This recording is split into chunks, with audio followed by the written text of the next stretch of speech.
Who among the following has won the Best Male Actor Award at 95th Academy Award for the role in The Whale? अब देखिए बहुत ही interesting सा सवाल है, बहुत important भी है और इंटरेस्टिंग भी है। इंपॉर्टेंट मार्क करना आप इस क्वेश्चन को सभी लोग। देखिए आपको बोला गया है कि 95th academy awards, academy awards का मतलब ही होता है ऑस्कर का अवार्ड, ऑस्कर अवार्ड की बात हो रही है बेसिकली यहाँ पर में। तो मेल कैटेगरी के अंदर में मेल एक्टर जो है उसको उसकी मूवी द वेल के लिए, द वेल नाम की एक मूवी है, उसके लिए उसको बेस्ट एक्टर का अवार्ड मिला है ऑस्कर का, ठीक है, 95th एकेडमी अवार्ड्स के अंदर में। आप लोगों को बताना है कि कौन सा अभिनेता है जिसको ये मिला है। तो अलग अलग आंसर्स यहाँ पर में आ रहे हैं फ्रेंड्स आप लोगों के, और मैं आपको बता दूं कि ब्रेंडन फ्रेजर जो है द वेल मूवी के लिए इनको ये अवार्ड मिला है, ऑस्कर का बेस्ट मेल एक्टर का अवार्ड। इंपॉर्टेंट पॉइंट है, मैं जैसे यहाँ देख पा रहा हूँ 53% लोगों ने बिल्कुल सही आंसर दिया है। ओके, तो सर्वश्रेष्ठ अभिनेता बेस्ट एक्टर मेल का अवार्ड जो है ब्रेंडन फ्रेजर को मिला है उनकी मूवी द वेल के लिए। ये भी एक इंपॉर्टेंट पॉइंट आप लोगों का बनता है, ठीक है, ठीक है, ब्रेंडन फ्रेजर को। नाउ फ्रेंड्स, यहां पर मैं आप लोगों से द वेल के अंदर में भूमिका निभाने वाले सर्वश्रेष्ठ पुरुष अभिनेता का नाम पूछा गया था, ठीक है, सर्वश्रेष्ठ पुरुष अभिनेता जिनको 95th एकेडमी अवार्ड मिला है। एकेडमी अवार्ड ये ऑस्कर पुरस्कार होता है, ये याद रखना आपने, तो आंसर इसका ऑप्शन नंबर सी था। लेकिन अगर आप लोगों से फीमेल पूछ लिया जाए कि बेस्ट एक्ट्रेस का अवार्ड किसको मिला है, तो याद रखना है मिशेल यो जो है इनको मिला है फ्रेंड्स।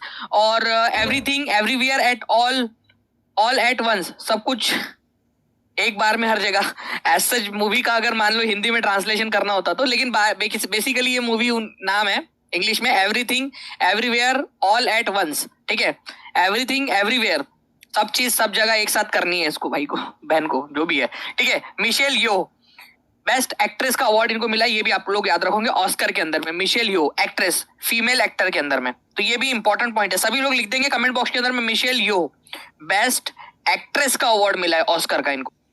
अब फ्रेंड नेक्स्ट क्वेश्चन की तरफ में आगे बढ़ते हैं आप लोगों से। मैं लास्ट में आप लोगों से कुछ भी क्वेश्चन पूछ सकता हूं यहाँ पर मैं, कौन से नंबर का एकेडमी अवार्ड था ये, तो 95th नंबर का था, ये याद रखना है आप लोगों ने, 95th नंबर का। और सबसे पहला जो ऑस्कर अवार्ड है या एकेडमी अवार्ड है आपका 1929 के अंदर में दिया गया था ये। ओके चलो क्या बात है। पहली क्वेश्चन के अंदर में फ्रेंड्स यहाँ पर में 1500 के करीब लोग जुड़ चुके हैं। जल्दी जल्दी से आप लोग ऐसे ही लाइक एंड शेयर करते रहेंगे सभी लोग। Next question, which Mughal empire is also known as Alamgir? निम्नलिखित में से किस मुगल बादशाह को आलमगीर के नाम से भी जाना जाता है?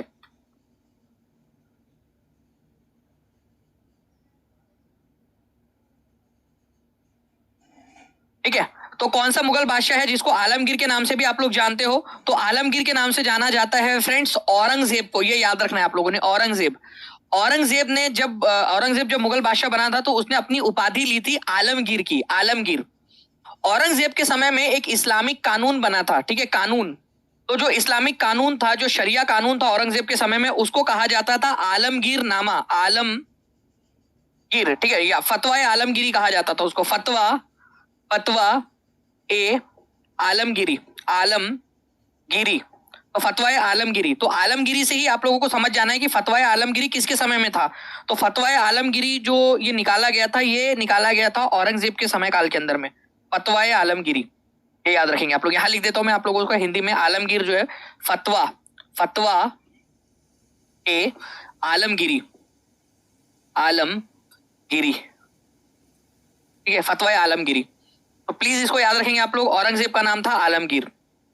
इंपॉर्टेंट क्वेश्चन है, एग्जाम में कभी भी आप लोगों से पूछा जा सकता है ये, ठीक है। फतवा आलमगिरी क्या था? फतवा आलमगिरी जो है फ्रेंड्स एक शरिया कानून था जो औरंगजेब के समय में निकाला गया था, ठीक है, इस्लामिक कानून।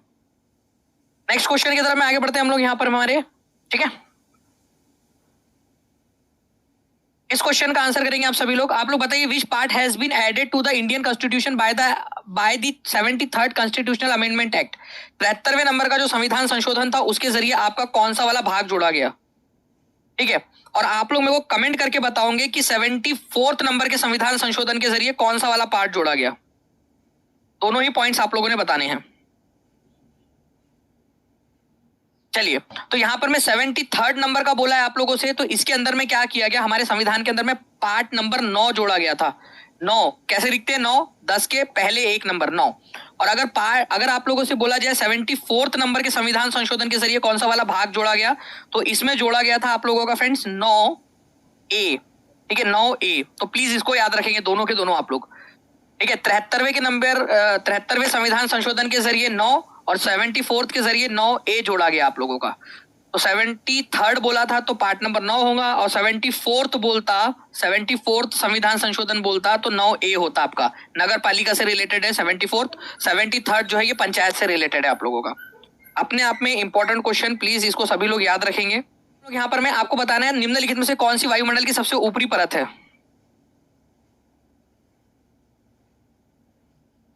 वायुमंडल की सबसे ऊपरी परत कौन सी है इनमें से?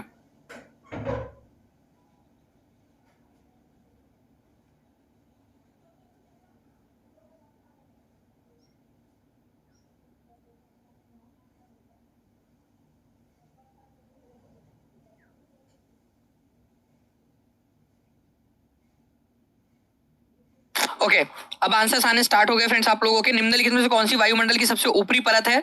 तो वायुमंडल हमारे पृथ्वी के आसपास में जो हवा है पूरी की पूरी, ठीक है, उसकी पूरी चादर ही है, और इसको हमने अलग अलग जो है लेयर्स में बांटा हुआ है।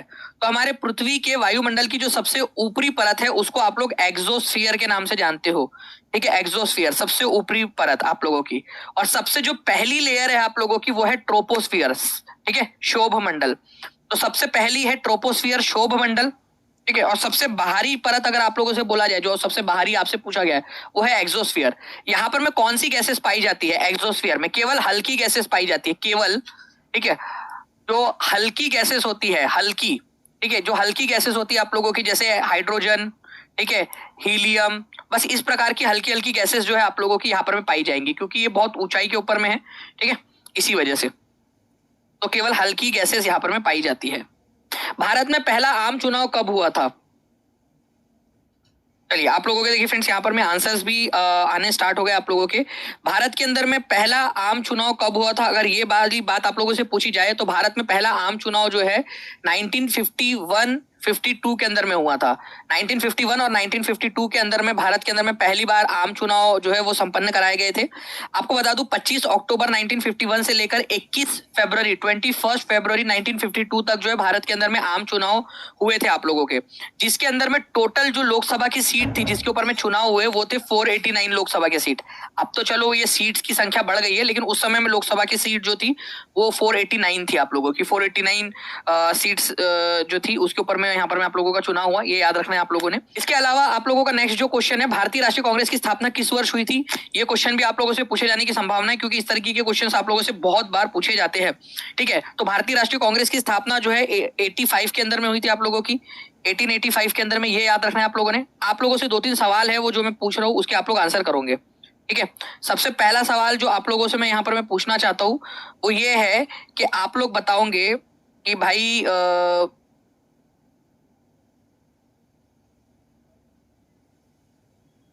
पिछला वाला पोल एंड कर देता हूँ जस्ट अ सेकंड, ठीक है। आप लोग मुझे बताओगे फ्रेंड्स कि इस समय में भारतीय राष्ट्रीय कांग्रेस की स्थापना के समय में भारत का वायसराय कौन था? वायसराय कौन था, ठीक है।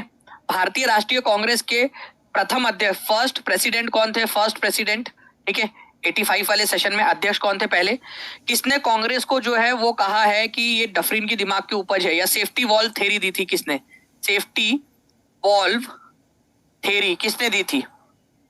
सेफ्टी वॉल्व थ्योरी किसने दी थी ये आप लोग मुझे बताओगे, सेफ्टी वॉल्व थ्योरी, ठीक है। चलिए आप लोग इन क्वेश्चंस के आंसर कमेंट बॉक्स के अंदर में करते रहेंगे जल्दी जल्दी से, इससे आपकी रिवीजन भी होती रहेंगी। इस पंचवर्षीय योजना के तहत राउरकेला, भिलाई और दुर्गापुर जो है ये आप लोगों के 3 आपके जो है स्टील प्लांट्स बनाए गए थे,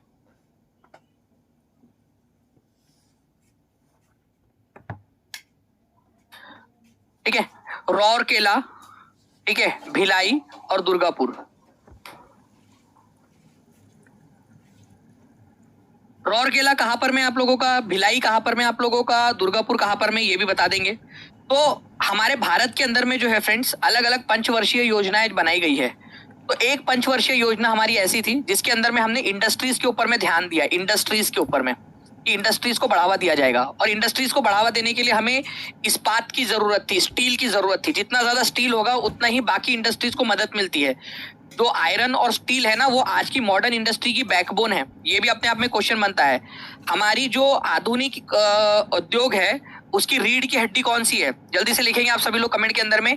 लौह और इस्पात, आयरन और स्टील आज की मॉडर्न इंडस्ट्री की रीढ़ की हड्डी है, क्योंकि ये बाकी इंडस्ट्रीज को रॉ मटेरियल सप्लाई करती है। अगर आपको कुछ भी बनाना है तो स्टील की, लोहे की जरूरत पड़ेगी ना आप लोगों को, तो ये इंडस्ट्री प्रोवाइड करती है। तो हमारा जो सेकंड 5 ईयर प्लान था, ठीक है, पहला 5 ईयर प्लान बना था आपका 1951 से लेकर 1956 तक, इसमें एग्रीकल्चर पर फोकस किया गया, एग्रीकल्चर पर, ठीक है। सेकंड नंबर का जो था आपका 1956 से लेकर 1961 तक चला, इसमें आप लोगों का जो है इंडस्ट्रीज पर फोकस किया गया था, इंडस्ट्रीज के ऊपर में, और इसी के अंदर में आप लोगों के ये 3 इस्पात केंद्र बनाए गए।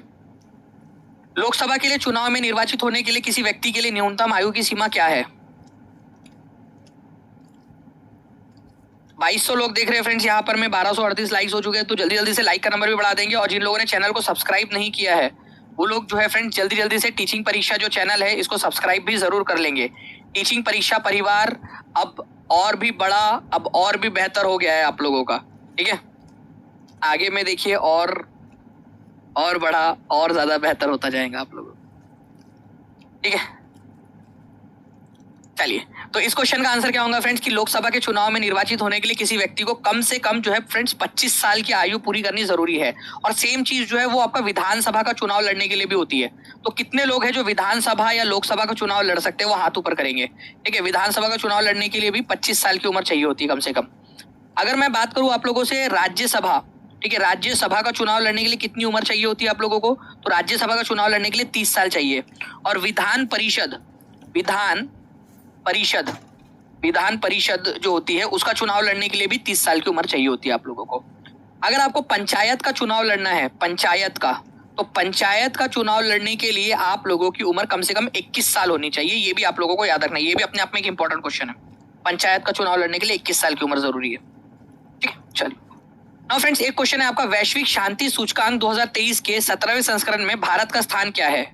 वैश्विक शांति सूचकांक ग्लोबल पीस इंडेक्स के अंदर में, ग्लोबल पीस इंडेक्स 2023 के अंदर में, पीस इंडेक्स करंट अफेयर का क्वेश्चन है आप लोगों का और इंपॉर्टेंट है, एग्जाम के अंदर में बन सकता है आपका, तो ध्यान से देखिए आप लोग इसको। ग्लोबल पीस इंडेक्स के अंदर में बेसिकली इसका मतलब ये है फ्रेंड्स कि शांति कितनी है यहां पर में जी। तो आप लोगों को याद रखना है कि फ्रेंड्स की वैश्विक शांति सूचकांक के अंदर में भारत की जो रैंकिंग है वो 126वें नंबर के ऊपर में है, ठीक है। भारत की पूछा है ना, 126वें नंबर पे है।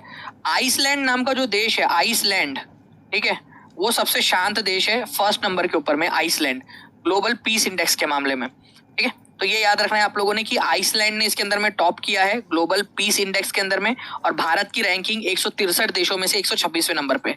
ग्लोबल पीस इंडेक्स, शांति सूचकांक, इसको थोड़ा सा याद रखना है आप लोगों ने, वैश्विक शांति सूचकांक, और ये 17वां संस्करण था आप लोगों का, ठीक है। चलिए, तो आंसर इज ऑप्शन नंबर 2। इस क्वेश्चन का आंसर करेंगे सभी लोग जल्दी जल्दी से। देखिए, बुद्धिस्ट काउंसिल से रिलेटेड क्वेश्चंस आप लोगों से पूछे जाने की बहुत अधिक संभावना है, स्पेशली जब आप बिहार की कोई एग्जाम दे रहे हो तो उसके अंदर में तो और ज्यादा इंपॉर्टेंट होता है आप लोगों का। करो इस क्वेश्चन का आंसर।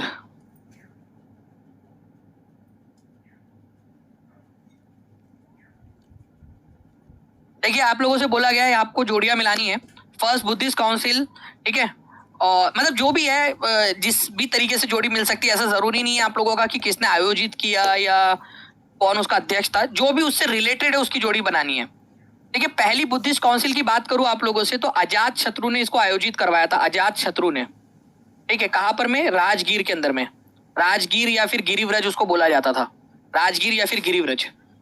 दूसरी चीज आपको बताना चाहूंगा मैं कि भाई जो पहली बुद्धिस्ट काउंसिल थी उसके अध्यक्ष थे महाकश्यप, ठीक है। महाकश्यप जो है वो उसके अध्यक्ष थे, ठीक है, अध्यक्ष थे महाकश्यप, उसके अध्यक्ष थे, तो ये इससे रिलेटेड है। दूसरा वाली जो बुद्धिस्ट काउंसिल थी वो काल अशोका ने आयोजित करवाई थी, सेकंड वाली काल अशोका ने इसको आयोजित करवाया था। कहां पर में कराया था? वैशाली में, वैशाली में। और सभा कामी जो है, सभा कामी जो है उसके अध्यक्ष थे, सभा कामी, तो काल अशोका ने आयोजित करवाया था। पहली वाली बौद्ध परिषद के अध्यक्ष थे महाकश्यप। तीसरी वाली जो बौद्ध परिषद है आप लोगों की, ठीक है, वो आयोजित करवाया था अशोका ने, ठीक है, अशोका ने। तो यहाँ पर मैं अशोका आंसर हो जाएगा, और मोगलीपुत्र तिस्सा उसके अध्यक्ष थे। चौथी वाली बौद्ध परिषद की बात करूं मैं आप लोगों से, ठीक है, तो ये कनिष्क ने आयोजित करवाया था, कनिष्क ने कश्मीर में, कश्मीर कुंडल वन में, और इसके अध्यक्ष थे वासुमित्र, इसके अध्यक्ष थे। तो ये अध्यक्ष बन जाएंगे आपके। तो आप लोगों का क्या होगा, ए की जोड़ी 1 के साथ, मतलब 1 की जोड़ी ए के साथ, 2 की जोड़ी बी के साथ, ठीक है, 1 बी, ठीक है, 3 की जोड़ी डी के साथ और 4 की जोड़ी सी के साथ। तो आंसर इज ऑप्शन नंबर 4। ऐसे आप लोगों को करना था इसका आंसर, ठीक है। तो ये आप लोग देख सकते हो, ये पूरी की पूरी आप लोगों की लिस्ट है, पूरी की पूरी लिस्ट आपकी। अब कई जगह पे उसके जो जिसके समय में हुई थी, कौन पेट्रोन था, कौन संरक्षक था जिसने इसको आयोजित करवाया था, और कुछ जगह के ऊपर में आपको उसके चेयरमैन दिए हुए। तो आपको दोनों पता होने चाहिए इसके। इवन आप लोगों को ये कहाँ हुआ था ये भी याद रखना है आपने, ठीक है, कि कौन कौन सी जगह के ऊपर में ये आयोजित हुआ था, ठीक है। क्वेश्चन आप लोगों का, देखिए फ्रेंड्स, हाल ही में इंडिया का पहला nuclear reactor, first indigenous nuclear reactor कहां पर में स्टार्ट किया गया है। वैसे न्यूक्लियर रिएक्टर पहले भी थे हमारे भारत के अंदर में, अलग अलग न्यूक्लियर पावर प्लांट, लेकिन यहाँ पर में बात हो रही है कि पूरी तरह से भारतीय लोगों ने इसको तैयार किया है, भारत के लोगों ने इसको तैयार किया। भारत का पहला इंडिजीनियस न्यूक्लियर रिएक्टर कहां पर में स्थापित किया गया है, ठीक है। इंडिया का पहला, ठीक है, प्रेशराइज हैवी वाटर रिएक्टर या फिर न्यूक्लियर रिएक्टर जो है उसको तैयार किया गया है कहां पर में। तो मैं आप लोगों को नाम बताता हूँ। यहाँ पर में काकरापार जो एटॉमिक पावर प्रोजेक्ट है वहां पर में इसको स्टार्ट किया गया है। चलो ये बता दिया मैंने आपको, काकरापार एटॉमिक पावर प्रोजेक्ट जो है ना, काकरापार न्यूक्लियर पावर प्लांट, वहां पर में एक न्यूक्लियर रिएक्टर भारत में बना हुआ पूरा का पूरा न्यूक्लियर वहां पर में रखा है, बनाया है। अब ये काकरापार कहां पर में है जल्दी बताओ, ठीक है, ठीक है। जलेबी फाफड़ा, आप लोगों ने सुना जलेबी फाफड़ा जेठालाल खाता है, ठीक है। तो वैसे काकड़ा, तो काकरा, तो खाखरा से काकरा याद रख लो आप लोग। तो गुजरात के अंदर में है ये, याद रखना है आप लोगों ने, गुजरात में, गुजरात में तापी नदी के पास में है ये काकरापार एटॉमिक पावर प्रोजेक्ट। तो यहाँ पर में पहला इंडिजीनियस न्यूक्लियर रिएक्टर स्थापित किया गया है, पूरी तरह से भारत में बना हुआ, ठीक है। स्वदेशी न्यूक्लियर पावर जो है ये क्रिएट करेगा, 700 मेगावाट इलेक्ट्रिसिटी ये जनरेट कर सकता है। पूरी तरह से भारत में निर्मित ये आपका न्यूक्लियर रिएक्टर है। ये अपने आप में एक बहुत बड़ी बात है कि पूरी तरह से भारत में निर्मित न्यूक्लियर रिएक्टर है ये, ओके। चलिए।